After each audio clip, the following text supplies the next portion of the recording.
سيدنا مولانا محمد وعلى آله وصحبه أجمعين أما بعد قال الله تبارك وتعالى في القرآن الكريم أعوذ بالله من الشيطان الرجيم إنا نحن نزلنا الذكر وإنا له لحافظون وقال تعالى إنا سنلقي عليك قولا ثقيلا صدق الله العظيم اسٹیج پر تشریف فرما اہل علم حضرات اور دینی و ایمانی بھائی،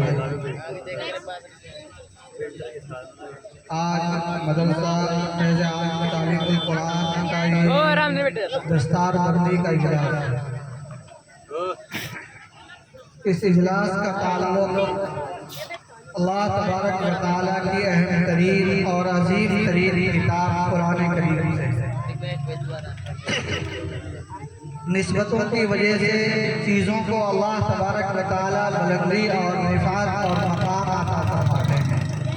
جیسی جس چیز کی نسبت ہوتی ہے اللہ تبارک و تعالیٰ کے یہاں اس کا مقام اتنا ہی بلند و بالا ہو جاتا ہے۔ تو ہمارا یہ پروگرام جس کا تعلق قرآن کریم سے ہے اور قرآن کریم کسی عام آدمی کا کلام نہیں بلکہ یہ احکم الحاکمین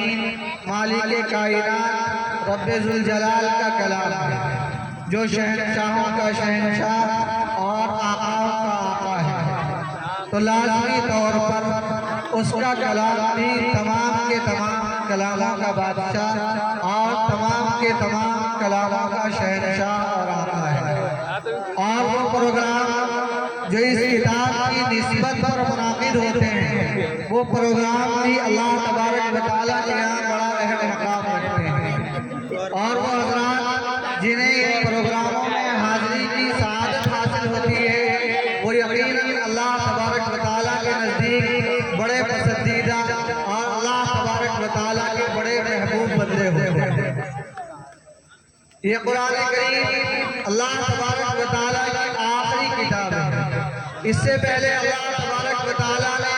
مختلف انبیاء کرام کی جانب مختلف رسولوں کے ذریعے سے اس پوری انسانیت کی جانب بہت ساری کتابیں نازل فرمائی، بہت سارے صحیفے نازل فرمائے، لیکن آخر میں اللہ تبارک و تعالیٰ نے جناب محمد عربی صلی اللہ علیہ وسلم کے اوپر قرآن کریم نازل فرمایا اور یہ اعلان فرما دیا کہ اب اس نبی کے بعد کوئی نبی نہیں آئے گا اور اس کتاب کے بعد آسمان سے کوئی دوسرا ہدایت نامہ نہیں اترے گا۔ اب قیامت تک کے لیے اسی نبی کی اتباع کی جائے گی اور قیامت تک کے لیے اسی ایک کتاب کے ذریعے سے دنیا جہان میں بسنے والے لوگ، چاہے وہ مشرق میں رہتا ہو، مغرب میں رہتا ہو، یا دنیا کے شمال یا جنوب میں رہتا ہو، کسی بھی کونے میں رہتا ہو، سارے کے سارے لوگ اگر انہیں ہدایت چاہیے، اگر وہ اللہ تبارک و تعالیٰ کی معرفت حاصل کرنا چاہتے ہوں، اگر اللہ تبارک و تعالیٰ تک پہنچنا چاہتے ہوں، اگر خالق تک پہنچنا چاہتے ہوں، مالک تک پہنچنا چاہتے ہوں، تو انہیں اسی قرآن کریم کے دسترخوان پر آنا پڑے گا۔ اس کے علاوہ دنیا جہاں کے جتنے لوگ ہیں، دنیا کے لوگوں نے جتنی کتابیں لکھی ہیں، ساری کی ساری کتابیں ایک طرف اور قرآن کریم ایک طرف، ساری کی ساری کتابیں ایک طرف رکھ دیجئے، ان سے ہدایت حاصل کرنے کی کوشش کیجئے، قرآن کریم کو چھوڑ دیجئے، کبھی بھی آپ ہدایت پر نہیں آ سکتے، اور ساری کتابوں کو چھوڑ دیجئے، محض قرآن کریم کو مضبوطی سے پکڑ لیجئے، تو آپ ہدایت پر ہیں، صحیح راستے پر ہیں۔ اسی قرآن کریم کے بارے میں رب ذوالجلال نے قرآن کریم ہی میں اعلان فرمایا،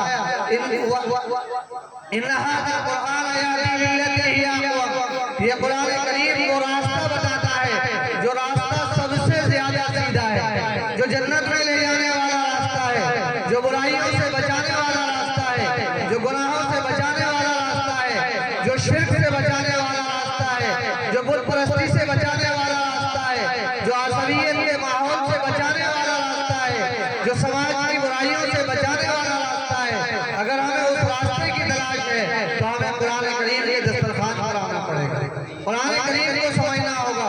اور جب ہم قرآن کریم کو پڑھتے ہیں تو ہمیں معلوم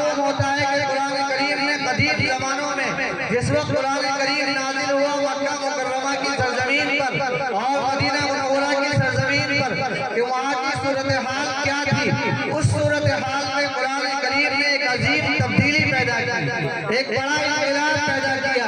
ایسا انقلاب پیدا کیا کہ جو لوگ جاہل اور گنوار سمجھے جاتے تھے، جن لوگوں کی سماج میں معاشرے میں کوئی حیثیت نہیں تھی، جو لوگ قبائلی جنگ کہا کرتے تھے،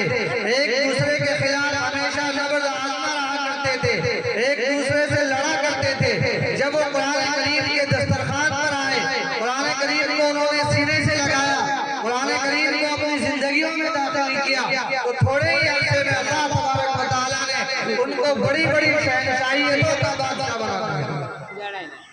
اسلامی خلافت کا دائرہ وسیع تر ہوتا چلا گیا، یہ صرف اور صرف قرآن کریم کی برکت ہے۔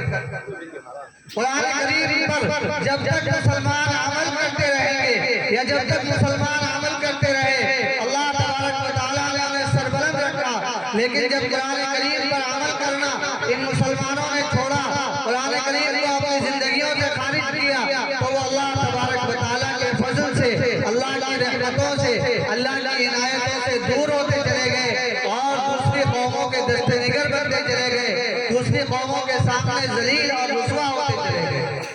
آج پوری دنیا کے اندر جو صورتحال ہے، ہمارے ملک کے اندر بھی، اس کے علاوہ دنیا کے کونے کونے میں کہیں بھی چلے جائیے، آج مسلمان ذلت اور رسوائی کا شکار ہے۔ آج مسلمانوں کے پاس حوصلہ نہیں ہے، آج مسلمانوں کے پاس ہمت نہیں ہے، آج مسلمانوں کے پاس طاقت نہیں ہے،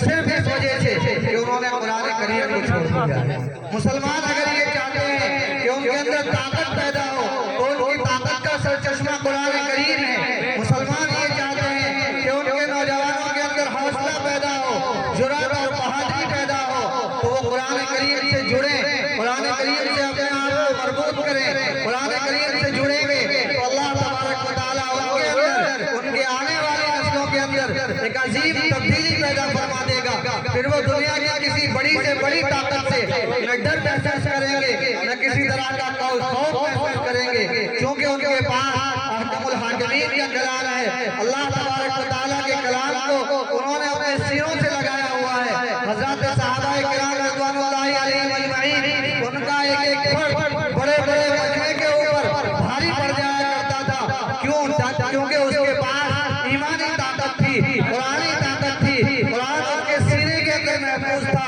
قرآن ان کی زندگی کے اندر موجود تھا۔ وہ کوئی قدم اٹھاتا تھا تو قرآن کریم کی روشنی میں اٹھاتا تھا، کہیں چلتا تھا تو پہلے یہ دیکھ لیا کرتا تھا کہیں کوئی اللہ تبارک و تعالیٰ کا ایسا حکم تو نہیں ہے کہ اللہ تبارک و تعالیٰ نے ہمیں اس چیز سے منع کیا ہو۔ ان لوگوں کے اوپر جب اللہ تبارک و تعالیٰ کی طرف سے کوئی آیت نازل ہوتی تھی، کوئی اللہ کا نیا حکم نازل ہوتا تھا، تو ایسا نہیں کہ وہ لوگ پریشان ہو جاتے ہوں کہ ایک اور حکم آ گیا، ایک اور اللہ کی بات ماننی پڑے گی، ایک اور تقاضا پورا کرنا پڑے گا، بلکہ نہیں، وہ لوگ منتظر رہا کرتے تھے کہ جب اللہ کا حکم آئے، اللہ تبارک و تعالیٰ کی طرف سے کوئی نیا آرڈر آئے اور ہم اللہ کے اس حکم کی تعمیل کر کے اللہ تبارک و تعالیٰ کا قرب حاصل کر سکیں۔ ان کے ایمان میں اللہ کے حکم کے نازل ہونے سے اضافہ ہوا کرتا تھا۔ وَإِذَا مَا أُنزِلَتْ سُورَةٌ فَمِنْهُم مَّن يَقُولُ أَيُّكُمْ زَادَتْهُ هَٰذِهِ إِيمَانًا۔